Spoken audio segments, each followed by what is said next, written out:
Welcome. Good morning, all of you. Today we are going to start class 10 subject SST Political Science, chapter number 5 Political Parties, part number 9. Topic is challenging to political parties. Challenging to political parties. आज हम जो topic पढ़ेंगे वे है challenging to political parties कि एक political parties के सामने कौन कौन सी चुनौतियां होती है, कौन कौन से चैलेंजिंग होते हैं, या हम कह सकते हैं कि पॉलिटिकल जो पार्टीज है वे कौन कौन सी प्रॉब्लम्स को फेस करती है।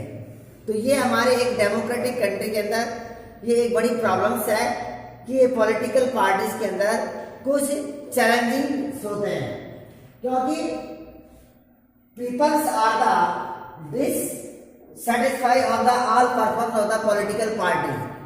जो पीपल्स है, जो किसी भी कंट्री के, अगर हम हमारे कंट्री के बारे में लेते हैं, इंडिया के बारे में, तो हमारे जो इंडिया की जो पीपल्स हैं वे भी डिससैटिस्फाइड है ऑल पॉलिटिकल पार्टीज की परफॉर्मेंस से। क्योंकि जो पॉलिटिकल पार्टीज है वे रूलिंग पार्टी यानी कि रूलिंग तो करना चाहती हैं, लेकिन वे अपनी आइडियोलॉजी और अपने जो प्रिंसिपल्स है उसके अकॉर्डिंग अपना शासन व्यवस्था चलाने चाहती है। वे जो एक ऑर्डिनरी जो पर्सन होता है या ऑर्डिनरी जो citizen of the any country, कि देश के जितने भी लोग होते हैं उनकी जो राय है उसको नहीं मानती है, उसको फॉलो नहीं करती है। इसलिए कि मोस्टली जो पर्सन्स है वे डिससैटिस्फाई है पॉलिटिकल पार्टीज के परफॉर्मेंस में, क्योंकि उनका जो वर्क है वे अच्छा नहीं हो पाता है। तो आइए आज हम चैलेंजिंग पढ़ रहे हैं कि कौन कौन सी चैलेंजिंग है। तो मोस्टली देखिए, ये जो क्वेश्चन है आपका सीबीएसई में, ये डायरेक्ट क्वेश्चन बनता है, ये डायरेक्ट क्वेश्चन बनता है और आपको डायरेक्टली इस प्रकार से टॉपिक्स को उसको वर्ण करना है। अगर 5 मार्क्स का या 6 मार्क्स का जो क्वेश्चन बनता है तो इसके 4 पॉइंट्स है, इन 4 पॉइंट्स को लिखना सीरियल से और उसको डिस्कशन करना। तो 1 बाय 1 करके हम इसको डिस्कशन करेंगे। तो challenging to the political parties में हम देख रहे हैं number 1, lack of internal democracy within parties. देखिए सबसे फर्स्ट जो इसका चैलेंजिंग है वो है lack of internal democracy within the party.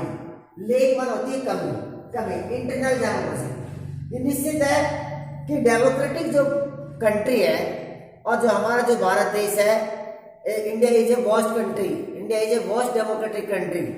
Bharat एक विश्व का सबसे बड़ा एक लोकतांत्रिक देश है और हमारे भारत देश में भी पॉलिटिकल पार्टीज की एक चैलेंजिंग है क्या कि इंटरनल डेमोक्रेसी। इंटरनल मतलब आंतरिक कलह, क्योंकि जो डेमोक्रेसी के अंदर हम देखते हैं पॉलिटिकल पार्टी के अंदर आंतरिक कलह होता है, इश्यूज होते हैं कि उन इश्यूज के माध्यम से ये पॉलिटिकल पार्टीज की एक कमी है, क्योंकि उसमें कोई इंटरनल इलेक्शन नहीं होते। पार्टीज के जो टॉप लीडर्स हैं, टॉप लीडर्स के अंदर जी पावर्स होती है, लेकिन जो पार्टीज के जो मेंबर्स हैं, जैसे किसी भी पॉलिटिकल पार्टीज को उसको कनेक्टेड करते थे, मेंबरशिप बनाते थे, लेकिन उसके हाथ में कोई पावर्स नहीं होती। तो सबसे जो फर्स्ट जो प्रॉब्लम्स है वो है लेक ऑफ इंटरनल डेमोक्रेसी, कि आंतरिक रूप से डेमोक्रेसी में एक कलह होता है। किस प्रकार से, जैसे powers are the concentrated in the hands of the one और फ्यू लीडर्स। तो जो पावर्स होती है, जैसे पावर्स होती है तो पावर्स जो टॉप लीडर्स है उनके हैंड्स में होती है, ऑर्डिनरी पर्सन के रूप में नहीं होती। जैसे मैं अगर आपको एग्जांपल दूं, जैसे मैं आपको कर रहा हूं, मेरे को ये समझाने का एम्स है, मेरा कोई किसी पॉलिटिकल पार्टी से कनेक्शन नहीं है कि मैं किसी पॉलिटिकल पार्टी की बात कर रहा हूं। तो जैसे जैसे बीजेपी पार्टी है, जो बीजेपी की जैसे टॉप लीडर्स है, जैसे नरेंद्र मोदी जी है, अमित शाह है, ये है। इसी प्रकार जैसे कांग्रेस पार्टी है, कांग्रेस पार्टी के जैसे लीडर्स हैं आपके, जैसे सोनिया गांधी जी है, राहुल जी है, मनमोहन जी है। इसी प्रकार से समाजवादी पार्टी है, जैसे मुलायम सिंह है, बहुजन समाज पार्टी है, जैसे बहन मायावती है। तो इस प्रकार से जो टॉप लीडर्स है इनके हाथ में, तो कह रहा है कि hands of the one and few leaders, कि जो टॉप लीडर्स है उनके हाथ में ही पावर्स होती है, ऑर्डिनरी पर्सन के हाथ में नहीं होती। न कोई उसमें इलेक्शन होता है, जैसे कोई अगर इलेक्शन होता है पॉलिटिकल पार्टीज के बीच में, तो ये अपने आप में ही किसी को रीजनल प्रेसिडेंट बना लेते हैं, किसी उसको नेशनल का प्रेसिडेंट बना देते हैं, किसी को फिर ट्रेजरी का बना देते हैं, किसी को वाइस प्रेसिडेंट। तो इस प्रकार से प्रेसिडेंट, वाइस प्रेसिडेंट ये टॉप लीडर्स को बना देते हैं और ऑर्डिनरी पर्सन को ये उसमें नहीं पूछते। इसलिए बड़ी प्रॉब्लम्स है कि हमारे जो इंटरनल, न तो पॉलिटिकल पार्टीज में इंटरनल कोई इलेक्शन होते हैं, न सभी से कोई उसकी ओपिनियन ली जाती है, ये उनके हाथ में होते हैं। तो ये एक बड़ी प्रॉब्लम्स है। तो आप समझ गए इसको कि किस प्रकार से हम lake of the internal democracy, कि इंटरनल डेमोक्रेसी में किस प्रकार से ये कमी है। At the top ordinary members of the party do not get sufficient information about the happening inside the party, कि ऑर्डिनरी जो पर्सन है, ऑर्डिनरी पर्सन को ये नहीं पता होता कि पॉलिटिकल पार्टी में इनसाइड में क्या घटना घटित हो रही है, what is the happening in the inside of the political party, ये नहीं पता रहता। क्यों? क्योंकि उसको तो पता ही नहीं है क्या क्या पॉलिसीज बन रही है, उनमें कौन कौन सी पॉलिसीज को नए लागू करने जा रहे हैं। ये केवल कि वन और फ्यू लीडर्स जो है, जो टॉप लीडर्स है, तो उसके हाथ में होती है, ऑर्डिनरी पर्सन के हाथ में नहीं होती। तो ये एक बड़ी प्रॉब्लम है। तो आप समझ गए, क्लियर हो गया। ये फर्स्ट है lack of the internal democracy, के आंतरिक रूप से न तो कोई इलेक्शन होते हैं, न कोई पावर्स बटी हुई होती है। जो टॉप लीडर्स है वे टॉप लीडर्स के हाथ में ही, जो वन पर्सन या फ्यू पर्सन होते हैं उनके हैंड में ही पावर्स होती है, और जो उसके पूरी पॉलिटिकल पार्टीज का आइडियोलॉजी और उसके प्रिंसिपल्स है उसके अकॉर्डिंग चलते हैं। सेकंड जो हमारी प्रॉब्लम्स है, ये चैलेंजिंग है डायनेस्टिक सक्सेशन। डायनेस्टिक सक्सेशन को हम कह सकते हैं एक तरह से वंशवाद। देखिए ये भी बड़ी एक प्रॉब्लम है वंशवाद का। The top position in the many political parties are generally controlled by the member of one family. Leaders of the top have unfair change of the favoring their families and friends. बिल्कुल clear है कि dynastic succession में होता है एक तरह से वंशवाद, यानी पीढ़ी दर पीढ़ी, कि एक नेता का बेटा नेता बनेगा, यानी कि चाहे उस काम में एक्सपीरियंस होल्डर हो या नहीं हो। तो इस प्रकार से एक हमारी बड़ी प्रॉब्लम है पॉलिटिकल पार्टीज की, कि जैसे कोई टॉप लीडर है, उस टॉप लीडर के फैमिली में अगर किसी ने जन्म लिया है तो निश्चित रूप से उस व्यक्ति को तो लीडर बनना है, और जनता भी उसको सपोर्ट करती है, और वो एक टॉप लीडर बनने के लिए ऊंचे से ऊंचे पद के लिए भी उसको इजीली वे पहुंच जाएगा। उसको इतनी हार्ड वर्किंग नहीं होगी जितना एक ऑर्डिनरी पर्सन को करना होगा, क्योंकि ऑर्डिनरी पर्सन को इलेक्शन में उतरने के लिए उसको बहुत से पैसे खर्च करने होंगे, और साथ में उसको क्या कि अपना रेपुटेशन बनानी होगी, और रेपुटेशन के माध्यम से, और फिर अगर वे जीत भी गए इलेक्शन में, तो इलेक्शन जीतने के बाद भी काफी टाइम लग जाएगा उसको एक बहुत ही टॉप लेवल लीडर बनने के लिए। लेकिन जो वंशवाद चल रहा है, जैसे नेता है, जब कोई भी नेता है, मान लीजिए जो टॉप लीडर्स है, जैसे मैंने अभी बताया था, अलग अलग पॉलिटिकल पार्टी, चाहे बीजेपी पार्टी हो, चाहे कांग्रेस पार्टी हो, या बहुजन समाज पार्टी हो, या समाजवादी पार्टी हो, इनसे जो भी है, यानी ये टॉप लीडर चाहते हैं कि अपने सन को या डॉटर को या अपने फ्रेंड्स को, कोई मिलने वाला फ्रेंड्स हो, तो ये इसके अकॉर्डिंग अपने डायनेस्टीज है तो उसको ज्यादा प्रमोट करेंगे बजाय उसके ऑर्डिनरी पर्सन को। ऐसे ही हमको देखा होता है हमारी फिल्म इंडस्ट्री में। फिल्म इंडस्ट्री में भी ये एक बड़ी प्रॉब्लम है डायनेस्टी सक्सेशन की, कि जो एक बहुत बड़ा जो नेता है उसका जो बेटा और बेटी है, तो वे निश्चित रूप से वे फिल्म इंडस्ट्रीज में यानी सक्सेस हो जाता है, वे चला जाता है, उसको इतनी मेहनत नहीं करनी होती। लेकिन आम व्यक्ति को फिल्म इंडस्ट्रीज में जाना होगा तो उसको बहुत ही हार्ड वर्किंग करनी होगी। तो ये पॉलिटिकल पार्टीज में एक बड़ी प्रॉब्लम है कि डायनेस्टिक सक्सेशन वंशवाद। क्यों? क्योंकि जो टॉप लीडर है, टॉप लीडर के जो बेटे और बेटियां हैं उनको ही आगे प्रमोट किया जाता है, या उनको फ्रेंड को प्रमोट किया जाता है, और उन्हीं को यानी कि आगे टॉप लीडर तक भी पहुंच जाते हैं। तो ये एक बड़ी प्रॉब्लम है। जबकि ये जरूरी नहीं है कि एक ऑर्डिनरी व्यक्ति भी तो बहुत अच्छा एक नेता लीडर हो सकता है, उसकी बहुत अच्छे सिद्धांत प्रिंसिपल्स भी हो सकते हैं, लेकिन ऐसा नहीं है कि जो एक नेता है, जैसे कोई MP MLA कोई मिनिस्टर है, उसके बेटा उसकी मृत्यु के बाद में उसका बेटा ही उस असेंबली से या लेजिस्लेटिव असेंबली हो या जो आपकी MP की जो सीट हो, मेंबर ऑफ द पार्लियामेंट का जो सीट है, उससे भी लड़ेगा और या तो स्टेट गवर्नमेंट में या सेंट्रल गवर्नमेंट में पावर्स करेगा। तो ऐसा है, ऐसा ये बड़ी एक प्रॉब्लम है, ये बड़ी प्रॉब्लम है। तो डायनेस्टी थर्ड है उसका मनी एंड मसल्स पावर। ये भी बड़ी प्रॉब्लम है। थर्ड जो पावर्स है पॉलिटिकल पार्टीज में, मनी एंड मसल्स। मनी का मीनिंग है धन से, और मसल्स, मसल्स का मतलब यहाँ कोई बॉडी बिल्डर से नहीं है कि बॉडी बिल्डर, मसल्स का मतलब है यहाँ एक तरह से पैसे से संबंधित है कि किसी भी प्रकार से, जिसे पॉलिटिकल साइंस में कहते हैं ना, श्याम दाम दंड भेद कोई भी नीति अपनाए और नीति अपनाने से पार्टी को जिताना है ना, तो उसे कहते हैं मनी एंड मसल्स पावर। यानी कि हम कह सकते हैं कि शॉर्टकट तरीका अपनाने से। तो मनी एंड मसल्स पावर्स है, ये थर्ड एक हमारा चैलेंजिंग है। तो during the election since parties are the focus only on the winning election. कह रहे कि ये एक पॉलिटिकल पार्टीज की एक प्रॉब्लम्स है। क्या है कि इलेक्शन के समय, कि ड्यूरिंग द इलेक्शन सिंस, कि चुनाव के समय, चाहे वे लेजिस्लेटिव असेंबली के इलेक्शन हो, चाहे वे मेंबर ऑफ द पार्लियामेंट के इलेक्शन हो या कोई सेल्फ लोकल गवर्नमेंट से कोई भी इलेक्शन हो, तो उस इलेक्शन में क्या किया जाता है इन पॉलिटिकल पार्टीज के द्वारा कि during the election since parties are the focus only the winning election. उनका केवल एक ही एम होता है, एक ही फोकस होता है कि इलेक्शन को जीतना, इलेक्शन को जीतना होता है। They tend to use the shortcut to the win the election. वे इस इलेक्शन को जीतने का शॉर्टकट तरीका अपनाते हैं। शॉर्टकट तरीका कोई ये नहीं है कि कोई रास्ता कोई शॉर्टकट है, ऐसा नहीं है। शॉर्टकट का ये भी नहीं समझते हैं कि वे मनी और मसल्स का, अर्थात इलेक्शन में लोगों को वोटिंग तोड़ने के लिए पैसे बांट देना या कहीं अपना क्रिमिनल का रूप धारण करना, ऐसे क्रिमिनल व्यक्ति को सपोर्ट करना या आपस में पार्टी में झगड़ा करा देना, उसका मेन फोकस है विनिंग द इलेक्शन, कि चुनाव को जीतना है। वे उसका शॉर्टकट तरीका बनाएंगे, shortcut the winning the election. और क्या करते हैं, nominate candidate raise lots of the money.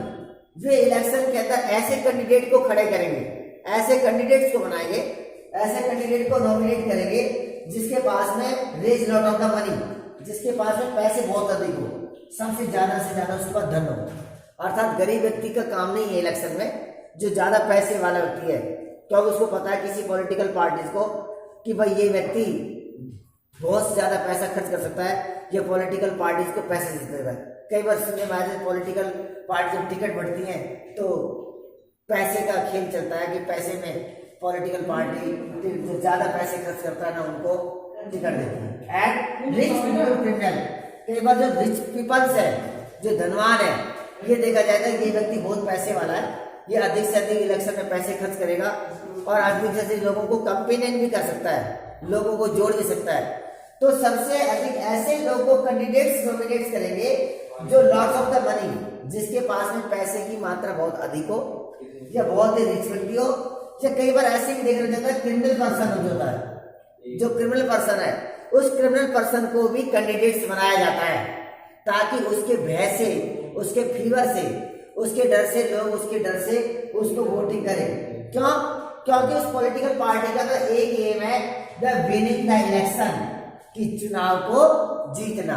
चाहे वे आम जनता उससे परेशान हो सकती है, और ये निश्चित होता भी है, डेमोक्रेटिक में होता भी है कि जो ऑर्डिनरी जो पर्सन्स हैं वे परेशान होते हैं, उसको सफर करना होता है। लेकिन जो पॉलिटिकल पार्टीज है उनका मेन होता है कि विनिंग द इलेक्शन, अपने इलेक्शन को जीतना किसी प्रकार से, चाहे वे लॉट ऑफ मनी पैसे खर्च करा के या क्रिमिनल का सहारा लेकर, रिच पर्सन का, किसी न किसी प्रकार से उनका मेन एम यही होता है कि अपने कैंडिडेट को जिताना।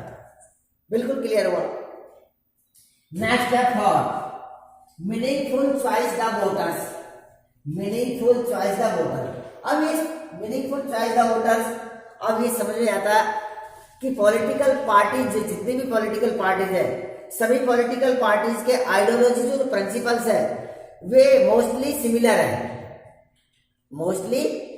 है, समान है। जितनी भी हमारी पॉलिटिकल पार्टीज है उस पॉलिटिकल पार्टीज की जो आइडियोलॉजीज है, जो उनकी आइडियोलॉजी है, प्रिंसिपल्स है, वे सेम है, सिमिलर है, यानी डिफरेंस नहीं है। जैसे फॉर एग्जांपल हम देखते हैं इकोनॉमिक कंडीशंस देखते हैं, तो इकोनॉमिक कंडीशंस में सभी की जो आइडियोलॉजी सेम है। पॉलिटिकल पार्टीज का नाम अलग अलग है, लेकिन अगर इकोनॉमिक कंडीशंस देखते हैं तो इसकी आइडियोलॉजी सेम है। इसलिए वोटर्स के सामने ये बड़ी प्रॉब्लम्स आती है कि हम किसको चुनें, किसको इलेक्ट करें, तो ये बड़ी प्रॉब्लम हो सकती है। किसको, क्योंकि व्यक्ति सब नजर आते हैं। जैसे मान लीजिए ए, बी, सी और डी और ई 5 पॉलिटिकल पार्टीज है, और 5 पॉलिटिकल जो पार्टी है, पांचों व्यक्ति यानी कि सेम कंडीशन से, यानी कि अच्छे नहीं है, जेंटलमैन नहीं है। ये मान लीजिए पांचों कैंडिडेट एक तरह से क्रिमिनल टाइप के, मान लीजिए तो क्रिमिनल टाइप का वोटर के सामने क्या चॉइस है, भाई ए पार्टी को चुन लो तो भी ऐसा ही है, बी को चुन लो, सी को, डी को, ई को, किसी को, तो आप इसे वोटर के सामने कोई आगे कोई मीनिंगफुल चॉइस नहीं है, तो क्या करें, उनकी भी एक परेशानी है, इनमें से उनको इलेक्ट करना होगा।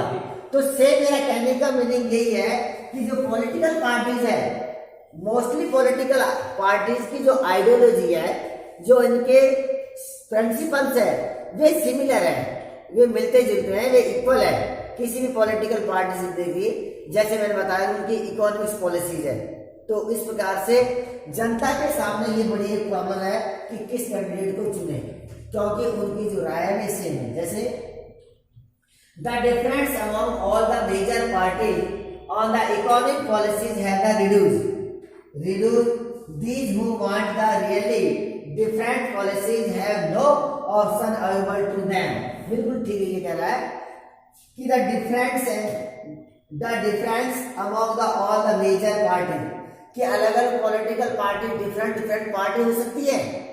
जैसे बहुजन समाज पार्टी है, समाजवादी पार्टी है, कांग्रेस पार्टी है, बीजेपी पार्टी है ना, अलग अलग पॉलिटिकल पार्टीज है, लेकिन पार्टी ऑन द इकोनॉमी, लेकिन उनकी इकोनॉमिक जो पॉलिसीज है वे सेम है। इकोनॉमिक पॉलिसीज है क्योंकि जिस कैंडिडेट को इलेक्शन में खड़े करते हैं या कोई भी जो कम्युनिटी उसका सपोर्ट करती है, तो निश्चित रूप से इकोनॉमिक्स उसको बेनिफिट देंगे, वे उसके फेवर में कोई ना कोई ऐसी पॉलिसी लगाएंगे। और इसी प्रकार से जब कोई भी पॉलिटिकल पार्टीज के कैंडिडेट्स को इलेक्शन में कॉन्ट्रास्ट द इलेक्शन करता है, और जब किसी एक कम्युनिटी और एक कोई सोसाइटी इसको सपोर्ट करती है, तो इलेक्शन में विनिंग करने के बाद में उस सोसाइटी या उस कम्युनिटीज को वे इकोनॉमिकली कोई ना कोई बेनिफिट उसको दिया जाता है, तो इसकी सबकी ये एक पॉलिसी है। चाहे आप किसी पॉलिटिकल पार्टी को ले लीजिए, चाहे कांग्रेस को, चाहे बीजेपी को, चाहे बहुजन समाज पार्टी, किसी पॉलिटिकल पार्टी, तो कहना है कि आपको लेकिन एग्जाम में किसी पॉलिटिकल पार्टीज का नेम नहीं लिखना है। क्यों? क्योंकि आपको केवल समझना है, अंडरस्टैंडिंग करना है। क्योंकि अगर आपने किसी पॉलिटिकल पार्टीज का एग्जाम्पल दे दिया, तो हो सकता है कि जो आपके आंसर शीट चेकर है, माने आपने बीजेपी पार्टी का दे दिया और कांग्रेस पार्टी को बिलोंग करता है, तो आपके नंबर डिडक्शन कर देगा। आपने कांग्रेस पार्टी के बारे में लिख दिया और बीजेपी पार्टी को करता है, तो आपके नंबर डिडक्शन करना है। तो आपको एग्जाम्पल किसी पॉलिटिकल पार्टीज के व्यू में नहीं देना, आपको अंडरस्टैंडिंग करना है उसको कि एक पॉलिटिकल पार्टीज का क्या उसका आइडियोलॉजी होती है, ठीक है ना, उसको लिखना है। आपको समझना है किसी पॉलिटिकल पार्टीज को एक क्या कह सकते हैं कि एक मोहरा बना के उसको मत लिखना कि ये आपने ना फिर गलत हो जाएगा, ऐसा नहीं करना बिल्कुल भी। आपको तो बिल्कुल उसकी आइडियोलॉजी लिखना है। ये तो केवल आपको मुझे समझाने के लिए आपको ये ऐसा बताना हो रहा है।